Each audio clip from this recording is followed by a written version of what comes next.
J'ai besoin de votre soutien. De plus en plus, le lobby pro-Israël se déchaîne contre moi.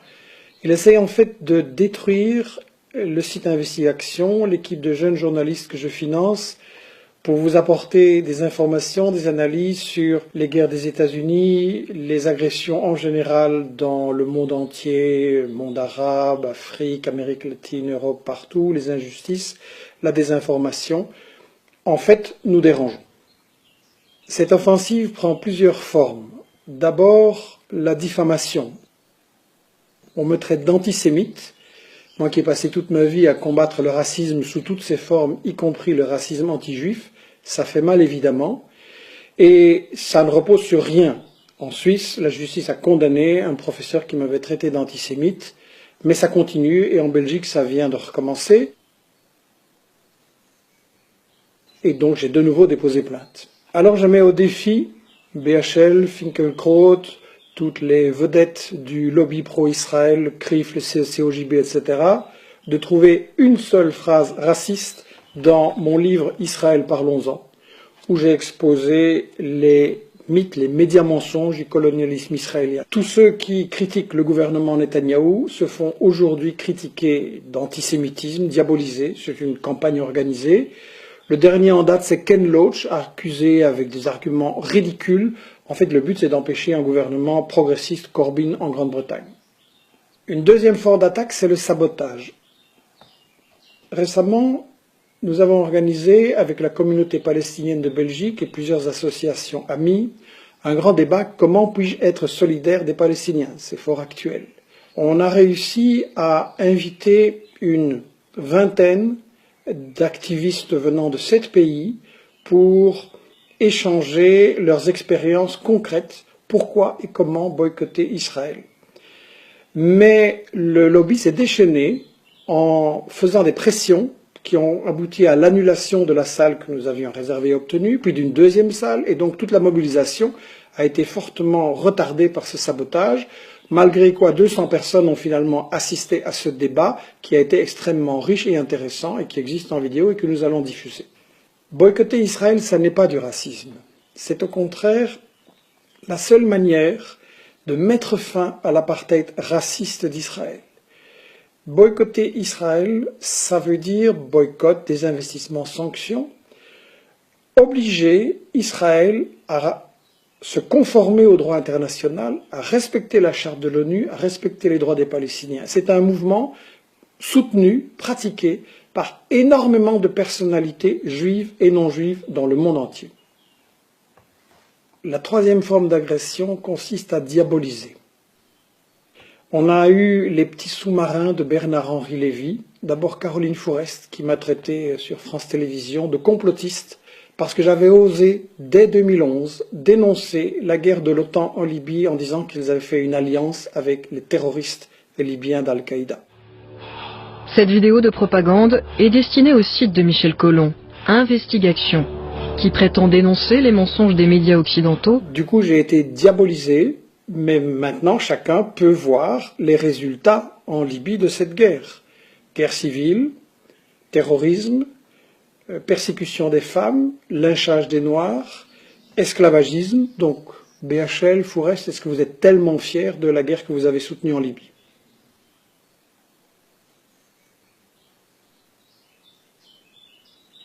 Récemment, on a battu tous les records avec un documentaire de Rudi Reichstadt, toujours sur France Télévisions, m'accusant, je cite, d'avoir des sources de financement opaques.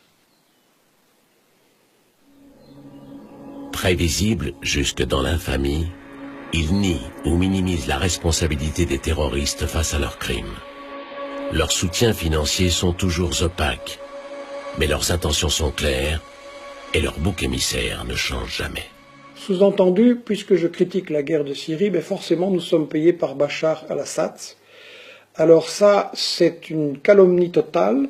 On a déjà publiquement expliqué dans ce dépliant, notamment déjà 2 années plus tôt, dans toutes nos communications sur Internet, que nos seuls revenus sont les petits dons de tous nos donateurs, il y en a plusieurs centaines qui versent tous les mois un petit montant selon leurs moyens, et la vente de nos livres. Et on a expliqué aussi publiquement à quoi tout cela a été utilisé pour les salaires, l'impression des livres, la diffusion, etc. Donc on est dans un mensonge total. Et ce documentaire de Reichstadt, c'est le record de la mauvaise foi parce que d'un côté, on m'accuse d'être financé par Bachar al-Assad et d'autre côté, il m'accuse d'être complice de Daesh dont je minimiserai les crimes. Donc ça, c'est d'une logique imparable. Je suis à la fois avec Bachar al-Assad et à la fois avec Daesh. Tout est fait pour me traîner dans la boue. Sur la question justement des crimes de Daesh, je voudrais dire une chose. Dès 2011, j'avais averti dans une vidéo publiquement que comme l'OTAN avait fait une alliance avec Al-Qaïda en Libye, on allait avoir des attentats à Bruxelles et à Paris et en Europe, ce qui malheureusement s'est confirmé. Évidemment, en ayant ainsi aidé et armé des gens comme c'est la section d'Al-Qaïda, ce groupe libyen, il faut le savoir, vous allez en fait créer en Libye et dans les pays voisins une base terroriste. Et si un jour on ramasse des attentats à Bruxelles ou ailleurs, est-ce que vous allez expliquer aux victimes que votre politique elle est à l'origine de tout ça? J'avais organisé en 2013 un grand débat, jeunes qui partent en Syrie, que pouvons-nous faire? Donc j'avais lancé l'alerte, on est dans une mauvaise foi totale avec le lobby de BHL. Bref, Reichstadt est un serial menteur qui refuse soigneusement tout débat public parce que ça le démasquerait. J'ai donc déposé plainte à Paris contre Reichstadt et contre France Télévisions. Précédemment, j'avais été obligé de déposer plainte aussi contre le Décodex du Monde qui m'avait donné un carton rouge, ne fréquentez pas ce site, sur base de 2 mensonges complets. J'ai le plaisir d'annoncer que tout récemment, le parquet de Paris a mis en examen Louis Dreyfus, le directeur du Monde, et Samuel Blumenfeld. Je n'ai pas le choix. Je suis forcé de faire des procès pour me défendre parce qu'il ne s'agit pas d'un débat d'idées. On veut justement, en nous calomniant, nous faire taire et empêcher le débat des idées.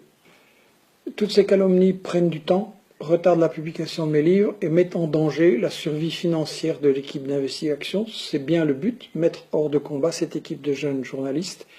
L'offensive est très forte. Clairement, dans les médias, on a peur devant la pression du lobby Israël, donc nous sommes placés sur liste noire. Alors j'ai posé la question à notre équipe investigation, que faisons-nous? Unanimement, nous avons décidé de résister. Le site va continuer à informer sur ce monde complexe, dangereux, plein de désinformation. Nous allons encore publier des livres. Le prochain sera Manuel stratégique de l'Afrique par Saïd Bouamama, la réédition de Fabriquer un consentement d'Edward Herman et Noam Chomsky, un ouvrage majeur d'il y a une trentaine d'années qui n'a rien perdu de son actualité. Nous allons aussi publier d'autres livres sur la Palestine, prochainement la traduction de Comment le terrorisme a créé Israël. Nous allons mener une enquête sur les différentes méthodes du lobby d'Israël pour manipuler l'opinion sur Internet. Je vais préparer un livre Pourquoi et comment boycotter Israël. Puisque je suis censuré à la télé, je viens de lancer une émission en live sur Facebook, Michel Midi, pour décoder l'actu. Nous ne céderons pas. Israël massacre les Palestiniens, ils ont besoin de notre solidarité. La guerre menace, on a besoin de comprendre les causes profondes de ces injustices, de l'écart riche-pauvre, les causes profondes qui relient tous ces phénomènes entre eux. J'appelle les journalistes à résister aux intimidations de ce lobby qui travaille en coulisses. Je sais que ce n'est pas facile, la pression est très forte, mais en faisant régner la peur, c'est la liberté d'une information et d'un véritable débat qui est mise en danger. Pour résister à cette campagne de calomnie, pour financer ces procès et surtout pour faire survivre Investigation, pour préparer une génération nouvelle de journalistes, de vidéastes, pour continuer à éditer des livres au service de la vérité, j'ai besoin de votre soutien. Contactez-nous à l'adresse don@investigation.net ou directement sur le site pour nous aider à continuer notre action. Bien entendu, vous serez tenus au courant des résultats de votre générosité. Merci à tous ceux qui nous ont déjà soutenus, merci à tous ceux qui vont nous soutenir. Le combat continue.